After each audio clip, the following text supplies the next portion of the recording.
Rus goşunlary Ukrainanyň şäherlerini bombalamagy dowam etdirýärler. Esasy nişany Harkow ýaly bolup görünýär. Emma Ukrainanyň ýaragly güýçleri ýurdun käbir sebitlerini ýagdaýyň üýtgenligini we goranyş goşunynyň ilkinji gezek hüjüme geçenligini aýtdy. Rus raketalary Ukrainanyň paýtagtyndaky telewizyon minarany urdy. Bu deska Holokost kırgınçylygynyň pidalarynyň Babiar ýadygarlygynyň golaýyna ýerleşýär diýip Ukraina hökümeti 1 martda Rus güýçleriniň Harkow merkezi meýdançasyny we şäheriň beýleki araýat ýerlerini bombalaýan wagtyny aýtdy. Ukrainanyň içeri işler ministrligi telewizyon diňiň tögereginden göterilen tüsse bulutlarynyň suratlaryny çap etdi. Golaýda ýerleşýän Babiar ýadygarlyk merkezi geçen ýyl faşistler tarapyndan köpçülikleýin kırılan adamlaryň hatyralarynyň 80 ýyllygyna gawada açylypdy.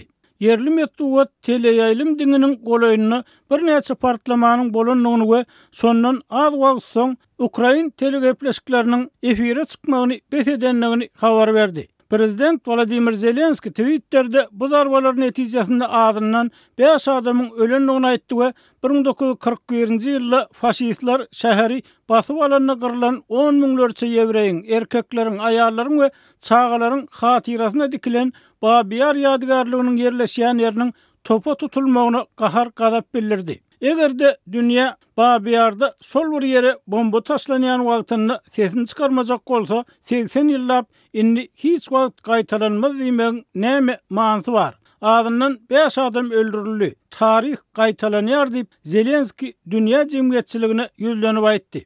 Ýadygarlygyň medeniýet wekili bu ýerdäki ýewreý gonamçylygyny reper ýetenligini, ýönen tek beten diýanyň möçörlerini keskitlemeň aňsat däldigini aýtdy. İsrail'in Daşary işler ministri Yair Lapid bu ýagdaýy ýazgardy we İsrail'in islenlik getirilen ziýanyň öwedini dolmagy kömek etjekdigini aýtdy. Biz bu ýeriň mukaddesligini gorap saklamagy hemde hormatlamagy çagyrýar diýip ol özüniň Twitter hasabyna aýtdy. Bu hüjümler barada habarlardan gysga wagt soň Zelenski Abaşanyň prezidenti Joe Biden bilen telefonna gurlaşdy. Ruslara garşy sanksiýalarda Abaşa ýolbaşçylygy hemde Ukraina gorunmak kömegini bermek maslahatlaşyldy. Biz basyp aljagyny mümkin bolýança çalt togtatmaly. Gollagyňyz üçin sag bolun diýip Zelenski Twitter'da aýtdy. Aktamyň resmisi iki lideriň telefonuny 30 minutda görewi gurlaşanyny aýtdy. Zelenski Reuters we CNN telekanaly bilen eden söhbetdeşligini haýsy rühili parahatçylyk gepleşiklerini ýol açylmadan odal Orsiýetiň adamlary bombalamagyny besetmeligini aýtdy. Russiýanyň harby howa güýçleriniň hüjümlerini togtatmak üçin Zelenski NATO agdalaryny uçuş gadaganlyk zonasyny giýrilmäge hem çagyrdy. Kiýew hemde Harkiv şäherlerine edilen hüjümler Ukraina paýtagtynyň daşyna Rus goşunlarynyň 65 kilometrden gowrak uzaklyga odaýan ýolly artilleriýa we sowutly ulaglar kergeniniň uzyň hatary düzülen wagtyny edildi. Demirgazyk Günwatar dewletiň paýtagtynyň merkezi meýdançasyna we şäher häkimliginiň binasyna urulan ganly zarbalardan soň Zelenski Harkow bombalanmagyny uruş jenaýaty we terrorçylykly hereket diýip häsiýetlendirdi. Bu hili hüjümden soň Russiýa terrorçy ýurt bolýar diýip Zelenski aýtdy. Rus goşunlary Ukrainanyň şäherlerini bombalamagy dowam etdirýärler. Esasy nişany Harkow ýaly bolup görünýär. Emma Ukrainanyň ýaragly güýçleri ýurdun käbir sebitlerini ýagdaýyň üýtgenligini we goranyş goşunynyň ilkinji gezek hüjüme geçenligini aýtdy. Russiýa 7 gün bäri Ukraina hüjüm edýär. Uruşyň arasynda galan türkmen raýatlary birege ýardam berip emele gelen krizis ýagdaýyndan çykalygy gözlenýär. Ýurdu terk etmäge finansiýar. Azatlyk radio 2 martda Ukrainadaky metrolaryň birine bukuda garaşýan Türkmenistany bir student bilen habarlaşmagy başardy. Hiç kim kömek edenok, studentler öz başlyk Ferhetden aşyp Polşa geçme isleýärler diýip ol Azatlyk radiosyna gurrun berdi. Türkmenistanyň Kiýewdäki elçixanasy 26 fevralda we 28 fevralda Azatlyk radiosynyň telefon jaňyna beren jogabyna özleriniň yerli şertleri görä hereket etmeli bolýanlyklaryny aýdyp Ukrainada galan türkmenistanlara ellerinden gelen kömegi bermek uğruna tagalla edýänliklerini aýtdy. Türkmen Nokot News neşriniň çeşmelerine görä Türkmenistanyň Kiýewdäki elçisi we konsulu bireyam Ukrainany terk edipdir. Neşri elçixanada diňe Serdar atly bir işgäriň ýalňyz başyna galanlygyny habar berýär. Kiýewdäki Türkmen elçixanasynyň adyndan ýaňy ýakyn açylan bir Twitter hasaby Türkmenistanyň Ukrainadaky elçixanasynyň soňky bir näçe güniň içinde Kiýewiň demir ýol menzilinden ýurdun günbatar tewitlerini tarap türkmen raýatlarynyň äkidilmegini guramalaşdyrandygyny aýdýar. Twitter maglumatyna bu raýatlaryň aglabasynyň Ukrainanyň Ruminiýa we Polşa bilen aradaky serhetleriniň aşanlyklary, galan raýatlaryň bolsa ýakyn günlerde terhetten geçmäge taýýarlanýanlyklar aýdylýar. Türkmen Nokot News neşri bir näçe Türkmenistanlynyň beýleki bozgunlary bilen bir hatarda evakuasiýa otlary bilen ýurdu terk etmäge synanýanlyklaryny habar berýär. Bu aralykda türkmen dilli käbir sosial media hasaplary Türkmenistanyň Kiýewdäki elçixanasynyň öz raýatlarynyň evakuasiýa edilmegine ýardam bermeýändigini aýdýarlar. Uruşyň arasynda galan türkmen raýatlary öz başda guramaçylyk bilen sosial ulgamlar arkaly krizis wagtyna birek-biri üçin peýdaly maglumatlary paýlaşýarlar. Sosial ulgamlarda paylaşılan bir maglumatda Kiýewde galan we ümit ýetmeçiliginiň kötenýän türkmen raýatlaryna çörek bişirip berýän bir Türkmenistanly maşgala barada habar berilýär. Beýleki bir maglumatda Kiýewiň bunkerlerine garaşýan türkmenler üçin ady karetlaryny satyn alyp olary төлewsiz eltip bermek hyzmatyny hödürleýän ýigitler barada habar berilýär. Sosial ulgamlarda paýlaşylan ýene bir maglumata görä Ukrainada galan türkmen raýatlary üçin öz ýyldaşlary tarapyndan Kiýewde öz başda guramalaşdyrylan 74 ýolagçyly awtobus gatnawy barada habar berilýär. Özleriniň goňşy Wengriýede we Polşada ýaşaýanlyklaryny aýdýan bir näçe türkmen dilli käbir sosial media hasaplary bolsa, Ukrainadan Wengriýa ýa-da Polşa aşmagy başaran türkmenleriň wagtlaryň ýatak jaýyna we igiçkisine özleriniň kömek edip biljekdigini aýdýarlar. Azatlyk radiosy sosial ulgamlarda paýlaşylýan bu maglumatlary garaşy tasdikladyp bilmeýär. Birleşen Milletler Guramasynyň bozgunlary boýunça gurulugyna görä 1-nji mart üçin 677 000 adam Ukrainadan goňşy ýurtlary bozgun bolup bardy. Media maglumatlaryna görä Russiýanyň Ukrainaga garşy alyp barýan çoduşlarynyň arasyna Ýewropa ýurtlaryny aşmagy başaran Ukrainaly bozgunlar Ýewropada mähirli kabul edilýär. Galibertide uruş başlanan bäri Ýewropanyň dürli künjeklerine uruşa garşy köpçülikliň demonstrasiýalary geçirildi. Ukrainada galan türkmenleriň sany barada takyk statistik maglumat ýok. Ýöne Türkmen Nokot News neşri käbir maglumatlary görä ýurtda 6 000-dan gowrak türkmenistany talybyň bardygyny aýdýar. Al Jazeera neşriniň habaryna görä Türkmenistan Ukraina student ýetirmek tehlikinji ýedilge girýär. Neşriň maglumatyna görä ýurtda jemy 76 548 daşary ýurtly talip bilim alýar. Hindistan, Türkmenistan, Azerbaýjan, Hytaý we Türkiýe bu ýurda iň köp student ýetirýän döwletleriň hataryna galýar. Türkmenistanyň döwlet medeniýet serişdeleri Ukrainada dowam edýän uruş barada habar bermeýär. Türkmen medeniýeti Ukrainadaky türkmenistanlylara ýa-da olaryň Türkmenistana galan howsarlaryna ýol görkezmek üçin hiç ýyly bildiriş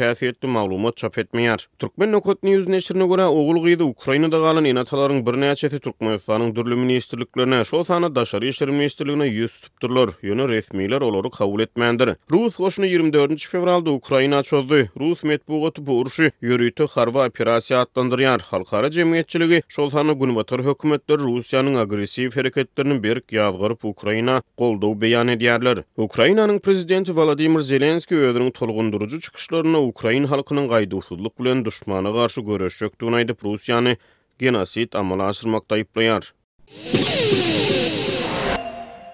Türkmenistanda 12 martda geçiriljek prezident saýlawlarynyň golaýlamagy bilen Aşgabatyň häkimetleri adyk gymmatçylygyny we gyççylygyny wagtlaýyn bolsa-da çözmäge çalışýar. Şu günler paýtagtda adyk karetlarynyň bahalary ýene arzanlady.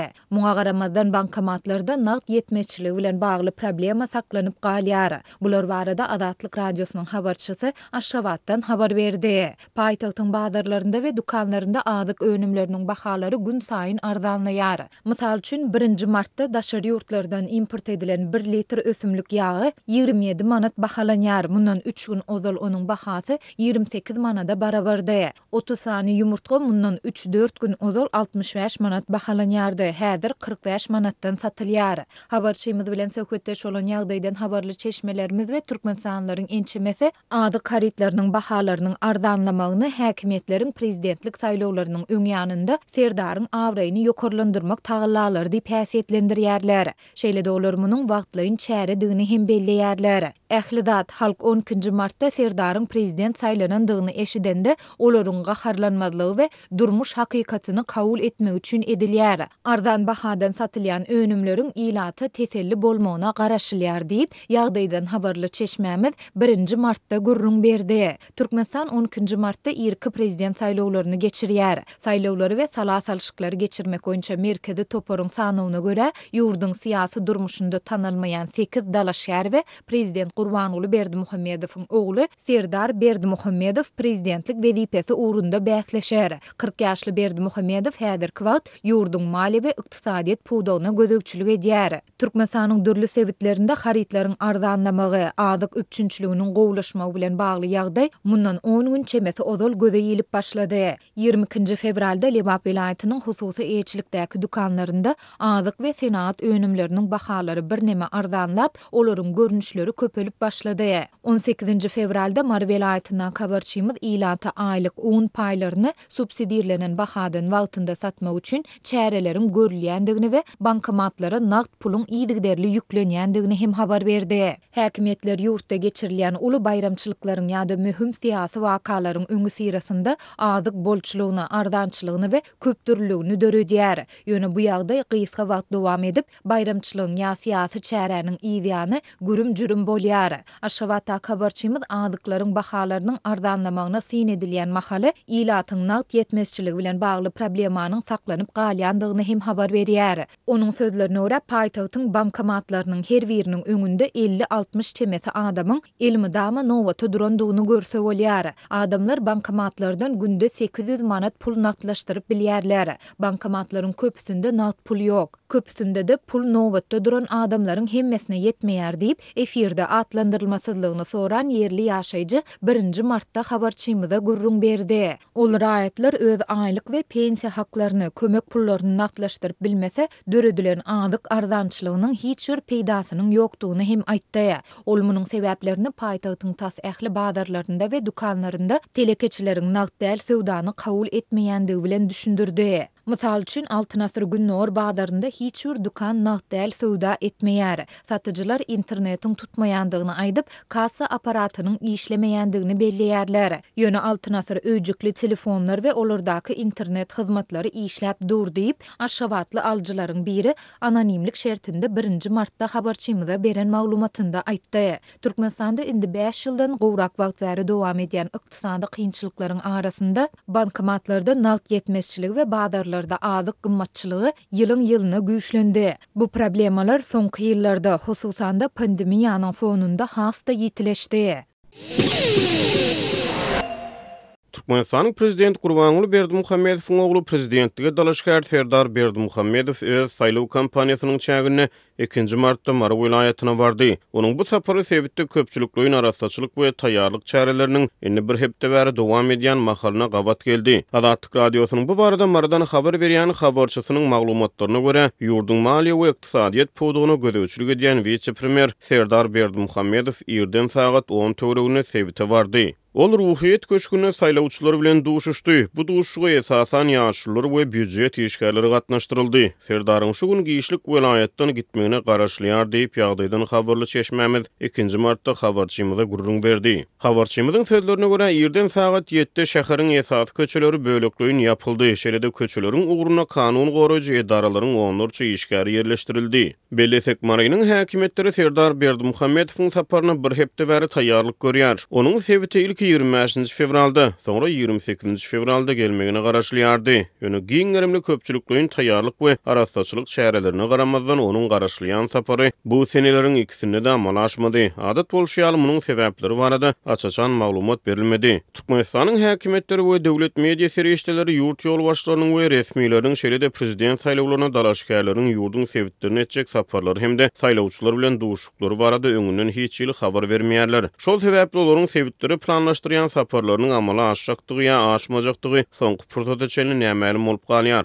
Resmi medeniýetde Serdar Berdimuhammedowyň bu gezek sapary barada hem öňünden hiç ýyl habar berilmedi. Ýöne Maraýynyň häkimetleri onuň 2 martda sebite sapar edýändigini aýdyp köpçülikliň taýýarlyk we arasaçylyk çärelerini 1 martda gaýtadan güýçlendirdi. Habarçymyzyň maglumatlaryna görä Serdar Berdimuhammedowyň geçmeli köçeleri söpürilip ýuwuldy. Ýollaryň hatardan çykan ýerlerine asfalt goýuldy. Olary çekilen çylyklar gaýtadan ak renke boýuldy. Ýollaryň gyralaryna haşalotlar arasalandy. Bu arasaçylyk işlerine jemaat hojalygy edaralarynyň işgärleri bilen bir hatarda ýüzlerçe büdjet işgäri mejburi gatnaşdyryldy. Şeýle-de 1 martda giýişlik şäheriniň esas köçeleriniň bir näçesi ýapyldy. Milli howpsuzlyk ministrliginiň raýat geyimli işgärleri we polisiýa işgärleri köçelerde aýlanyp ýören adamlardan ýurtdan gün ýaşan soň öýlerine girmegi talap etdiler. Mundan başga da häkimetler dukanlaryň sagat 8-den soň işlemegini gadagan etdi. Şeýle dolar 1 martda Gök bazar hem yapdylar. Polisiýa işgärleri satyjylary bazardan çykmaga mejbur etdiler. Bellesek şoňa meňdeş taýýarlyklar adatça prezident Berdimuhammedowyň welaýatlary edýän saparlarynyň öň ýanyna bolup geçýär. Türkmenistanda 12 martda geçiriljek ýerki saýlawlarda ýurdun syýasy durmuşyny tanalmaýan 8 dalaşgar we 40 ýaşly Serdar Berdimuhammedow prezidentlik wezipesi ugruna bäsleşer.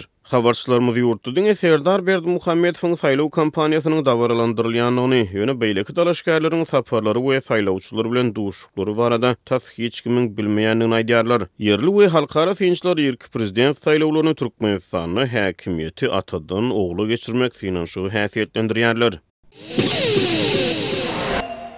Türkmenistanyň ençeme hususanda Aşgabatdaky ýokary okuw jaýlarynda dekanlar köpçülikliğin işten çıkarılıp, olary derek täze bilim işgärleri wezipe bellenip başlandy. Ýagdaýdan habarly bilim işgärleri bu kadr çalşygynyň sebäplerini ýurtda amalaşjak häkimiýet çalşygynyň öňü sirasynda iş yerlerinin wezipelerin satylyp başlanmagy bilen düşündirýärler. Adatlyk radiosynyň bu barada paýtagtdan habar berýän habarçysynyň maglumatlaryna görä, soňky günlerde ýurdun ýokary okuw jaýlarynyň ençemesinde dekanlar işten boşadyldy. Olary derek täze bilim işgärleri wezipe bellenildi. Habarçymyzda kadr çalşygynyň amalaşan ýokary okuw jaýlary we olaryň sany barada anyk maglumatlar bolsa-da, howpsuzlyk aladalar sebäpli olary köpçülige mälim etmekden saklanýar. Onuň sözlerine görä, duýdansyz amal edilýän bu çäreleriň sebäpleri barada açaçan maglumat berilmeýär. Ýöne ýagdaýdan habarly bilim işgärleriniň ençemesi bu kadr çalşygynyň sebäplerini ýurtda amalaşjak häkimiýet çalşygynyň öňü sirasynda iş yerleriniň wezipeleriň satylyp başlanmagy bilen düşündirýärler. Gysgaça aýdylanda iş yerler satylýar. Ýokary okuw jaýlarynda dekan bolmak üçin ortaça $5.000 para bermeli diýip Aşgabatyň ýokary okuw jaýlarynyň birinde molim bolup işleýän bir bilim işgäri anonimlik şertinde habarçymyza beren maglumatynda aýtdy. Bilim işgärleriniň sözlerine görä, köpler 12 martda geçiriljek ýerki prezident saýlawlaryndan soňra has giň gowrumly kadr çalşygynyň bolmagyna, ýokary döwlet wezipelerine täze ýolbaşçylaryň bellenmegine garaşýarlar. Adatlyň bu barada goşmaça maglumat ýa kommentari almak boýunça ýurdun bilim ministrligi bilen habarlaşyp 25 fevralda yerli wagt bilen ikindine çenli eden finanşyklary netije bermedi. Bellesek korrupsiýanyň ýurdun tas ähli pudagynda giňden ýaýrandygy raýatlaryň tam süpürji bolmakdan başlap tä ýokary wezipelere çenli islendik işe yerleşmek üçin para bermäge mejbur bolýandygy barada adatlyň habarçylary we türkmenstanlar iýdigderli habar berip gelýärler. Türkmen häkimetleri bu baradaky maglumatlary ne tasdiklaýarlar, ne de inkar edýärler. Bilim işgärleri adatça para berip wezipe alan ýolbaşçylaryň işe yerleşenden soňra beren pulny gazanmak üçin taliplerden dürli bahanalar bilen pul toplap başlaýandyklaryna hem ünsü çekýärler. Olar üçin esasy gazanç çeşmesi ýaşlaryň ýokary okuw jaýlara giriş synaglary bolup durýar. Dekanlar her ýyl giriş synaglary döwründe çağlaryny ýokary okuw jaýlaryna yerleşdirmek isleýän enatalardan uly gowrumda pul alyp jüwlerini galňatýarlar. Gysgaça aýdanynda olar rektorlaryň sag elleri bolýarlar diýip paýtagtly molim belledi. Şeýle dol studentleriň egin eşiklerinden başlap ulanjak galamlaryna çenli ähli okuw esaplaryny ýokary okuw jaýlaryň her fakultetiniň dekanlygyndan satyn almalydygyny hem belleýär. Bu bolsa dekanyň ýa-da rektorlygyň öz jüwlerini galgatmak üçin amal edýän bizneslarynyň bir görnüşidir.